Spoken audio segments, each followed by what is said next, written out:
पहिल्याच वेळेस बैलगाडा शर्यत बघायला गेलो आणि थोडक्यात वाचलो. आतापर्यंत तुम्ही 1-2 लाखाचे बैल पाहिले असेल, पण आज तुम्हाला डायरेक्ट 52 लाखाचा बैल दाखवतो. तर नमस्कार मंडळी, मी वैभव सराटे पाटील. आषाढी एकादशी निमित्त आईला घेऊन मंदिरात जाण्याचा प्लॅन होता, पण आपल्या गावापासून 7 ते 8 किलोमीटरवरती बैलगाडा शर्यत होती.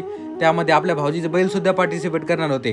त्यामुळे मी जाते बैलगाडा शर्यत बघायला, किंवा आमच्याकडे पट म्हणतात ते बघण्यासाठी. तिथे पोहोचल्यानंतर सगळीकडे खिल्लार बैल दिसत होते आणि मी पहिल्याच वेळेस एवढा जवळून पट बघत आहे. मला आतापर्यंत वाटत होतं की जो मालक आहे तोच बैल पळवतो, पण मला आज कळालं की त्यासाठी वेगळा ड्रायव्हर असतो. बैलापेक्षा पाहणारे माणसं जास्त पळतात जेव्हा बैलपटरी सोडून पळते, आणि लांबून पाहणं जेवढं सोपं वाटतं त्यापेक्षा जास्त अवघड त्यांना कंट्रोल करणे.